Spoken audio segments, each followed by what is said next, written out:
Hablaremos esta noche de una historia amorosa, de un triángulo amoroso, podría decirse, entre Josefina, la mujer de Napoleón, la hija de Josefina, que no era la hija de Napoleón, Hortensia de Beauharnais, y el rey, mejor dicho, y el zar de Rusia. El zar de Rusia.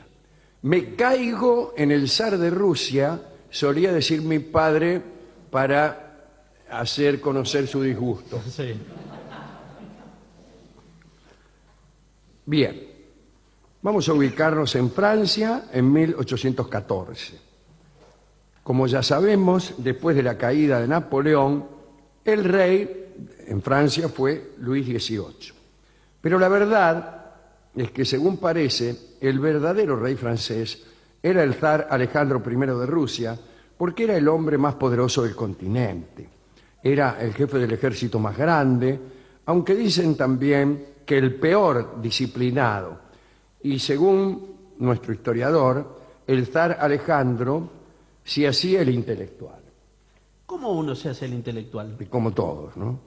Mantenía correspondencia con Thomas Jefferson, ya tiene. Ahí está. Uno mantiene correspondencia con Thomas Jefferson y ya queda acreditado como sabio. También, ¿qué decían esas cartas? No me acuerdo si fue Jefferson el que inventó esto. ¿Qué cosa? Esto La silla giratoria. que estoy usando ahora, Sí. a saber, la silla giratoria. Pero no estoy seguro si fue Thomas Jefferson o Benjamin Franklin. Siempre surge esta duda. ¿O usted planteó esta duda alguna otra vez? Así Sí, que siempre no. tengo esa duda. Pero digo, nunca. En nunca cambio, fue no dilucidada. tengo la misma duda con el pararrayos, que fue inventado positivamente por Franklin, sin Bueno. que Jefferson ni siquiera el zar de Rusia hayan tenido intervención ninguna. El caso es que usted querrá saber qué le decía el zar Alejandro a Jefferson. Bueno, le juraba que estaba muy interesado en las instituciones norteamericanas. Bueno, Sí. y que quería adaptarlas a las condiciones rusas. Ahí están. Manejaba también algunas ideas concebidas por los franceses, pero en realidad las prácticas políticas de Alejandro eran absolutamente totalitarias. Bueno, las de los franceses también. En Rusia en aquel entonces, en la corte Rusia, en la corte de Rusia, se hablaba francés, hasta poco antes. Hasta la invasión napoleónica se hablaba francés.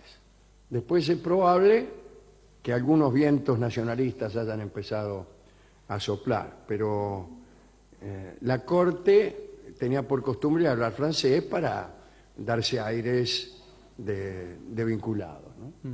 Bien. Pero sigamos hablando de Alejandro I. La corte de Alejandro I era muy aburrida, se divertían con pequeñeces, con apéndices del amor, dice acá. ¿Qué serán los apéndices del amor? Le gustaba a Alejandro hacer de Celestina, es decir, planeaba amores ajenos. En una oportunidad había ayudado al embajador de Napoleón en Rusia a seducir a una respetable mujer casada, enviando al marido a un puesto remoto. Es clásico. Claro. El traslado a un puesto remoto ya viene de los tiempos bíblicos. Ya viene de los tiempos bíblicos. No hace mucho hemos estado hablando del traslado al puesto remoto de Betsabé, del marido de Betsabé. Sí, la semana pasada creo que fue. También se divertía, me refiero no a Betsabé, sino a Alejandro I de Rusia, en discusiones especulativas sobre estupideces relacionadas con el amor, como por ejemplo, ¿quién tardaba más en desvestirse, si la mujer o el hombre? Es una discusión apasionante, Sí. especialmente mantenida a solas con una dama. Claro. Es mejor que 7 horas de bailar salsa. Sí, claro. En cuanto a su lucha contra los franceses, se ha dicho que Alejandro I temía muchísimo a Napoleón. Bueno, ¿quién no? Cuando Napoleón invadió Rusia, Alejandro permaneció en su villa cercana a San Petersburgo y reapareció solo después de que los franceses anunciaran su retirada. Bueno, era un jefe de Estado. ¿Dónde querían que estuviera? ¿Dónde estaba Churchill? ¿En el frente de batalla? No creo. No. Bueno, Bueno, no se enoje, el que sí ahora estaba en el frente era Napoleón, pero bueno, él era un general, ¿no? Caído Napoleón, Alejandro fue invitado a Francia, ¿no? El zar fue a París, se alojó con una guardia de cosacos ahí en la calle Saint-Florentin y al poco tiempo, y con la intervención del propio Alejandro, se designó rey de Francia a Luis XVIII. Napoleón ya estaba exiliado. Durante su estadía en París, Alejandro tuvo contacto con personas bien cercanas a Napoleón y por ahí andaba la misma Josefina, la ex emperatriz. Recuerden que Napoleón había estado casado con ella hasta que la repudió para poder casarse con María Luisa de Austria. Mitad porque Josefina ya no podía tener hijos, mitad porque ya no le gustaba tanto, tercera mitad porque necesitaba una alianza con una casa poderosa. Bueno, como sabemos, Josefina se había casado con Napoleón luego de enviudar del finado Beauharnais, era un militar, y con él sí había tenido dos hijos, Eugenio y Hortensia. Dos hijos tenía Josefina. Después de su separación con Napoleón, Josefina había adquirido de Napoleón, que siempre se sentía culpable cuando dejaba una mina y solía regalar cosas. Había adquirido Josefina gran cantidad de propiedades. Napoleón la dejó, pero le regaló un montón de cosas. Pero esas propiedades peligraban. Napoleón en el exilio, destituido, qué sé yo, vencido, llegaron los Borbones al poder y bueno, una de esas propiedades que tenía Josefina era la Malmaison, una casa que era la casa donde ella vivía. Desde su llegada a París, el zar Alejandro, entusiasmado por las descripciones que le habían hecho algunos enviados, descripciones de Josefina, andaba tratando de ser recibido en la Malmaison. Josefina sabía que todas las muchachas de París estaban enamoradas del emperador, que era un tipo además muy apuesto, ¿no? Y Alejandro aceptó la propuesta de entrevista que le hizo Josefina y 2 días más tarde el zar se hizo anunciar en la puerta de la Malmaison. Cuando entró, Josefina se enamoró. Dicen los cronistas que Josefina puso en marcha entonces los medios de seducción de los que disponía, que eran algunos menos de los que había dispuesto en años mejores. Al cabo de media hora, Alejandro, seducido también, estaba ya dispuesto a arrojar de Francia a los Borbones, a Luis XVIII, devolverle el trono a Josefina. Vio cómo es uno, ¿no? Pero bueno, algo sucedió. Decidieron dar un paseo por el parque y en un recodo del camino se encontraron con Hortensia, la hija de Josefina. Y ya sabe lo que sucede cuando uno se encuentra con la hija de una mina que se acaba de levantar. Hortensia era la ex reina de Holanda, estaba casada con el hermano de Napoleón, Luis Bonaparte, pero estaba alejada un poco de su esposo.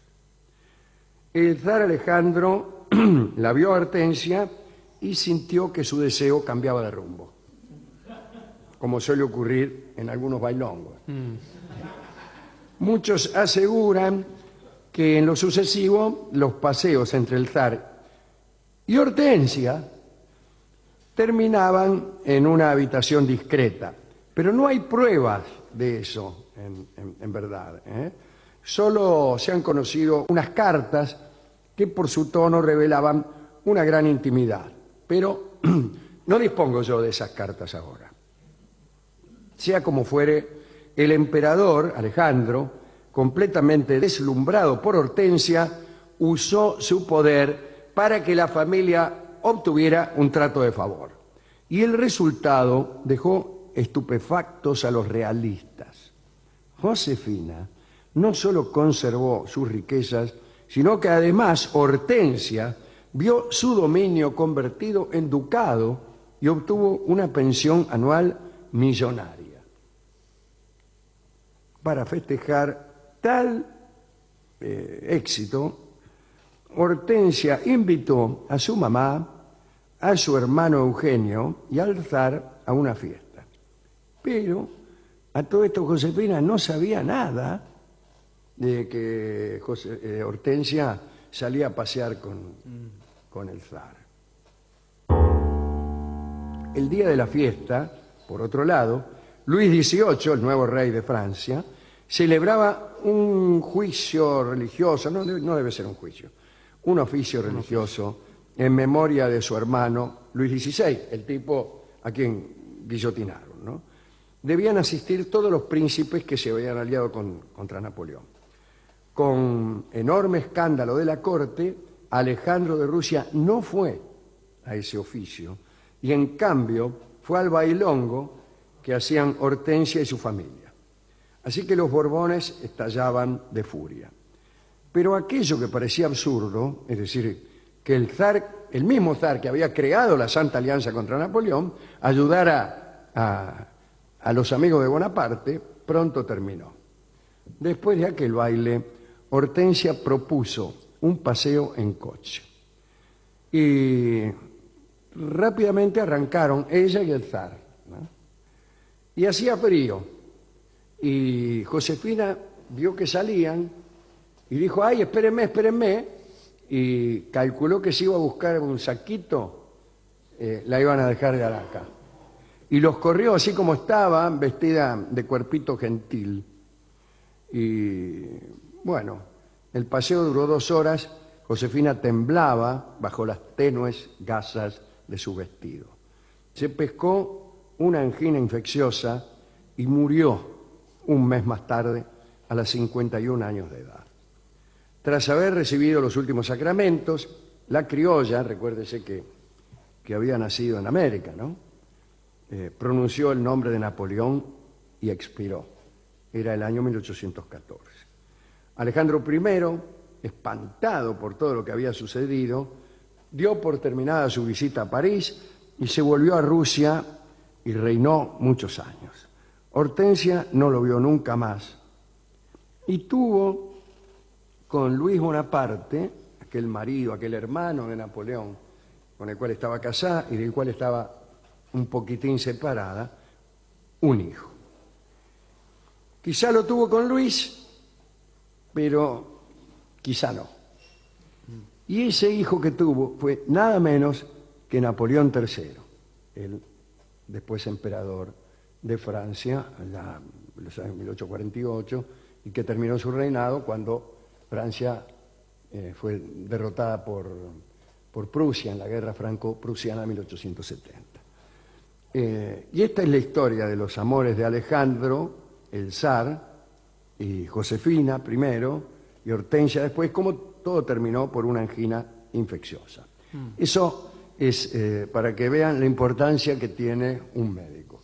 Bueno, no es por eso. Señor. Nada más, porque si el tipo, en vez de ser el zar de Rusia, hubiera sido un buen médico, no la dejaba salir o volvía antes. Bueno, no algo. sabemos, señor. Es un dato. Qué poco caballero también que no la abrigó con su Claro, abrigo. con su propio uniforme de zar de Rusia. Sí, que debe ser pesadazo. Abrigado. Me imagino que el uniforme zar de Rusia no será el mismo que la policía de tránsito de Jamaica. No. Bien. Nos hemos preguntado qué canción escuchar con esta charla y como nos gusta decirle criolla a Josefina, elegimos Tristeza Criolla, ya que la persona que se enferma de angina infecciosa y además es rechazada por el zar de Rusia, quien prefiere a su hija por otra parte, naturalmente debe sentir una gran tristeza. Así que vamos a escuchar Tristeza Criolla, que es un vals compuesto por Ignacio Corsini y que canta el mismo Ignacio Corsini en este mismo año.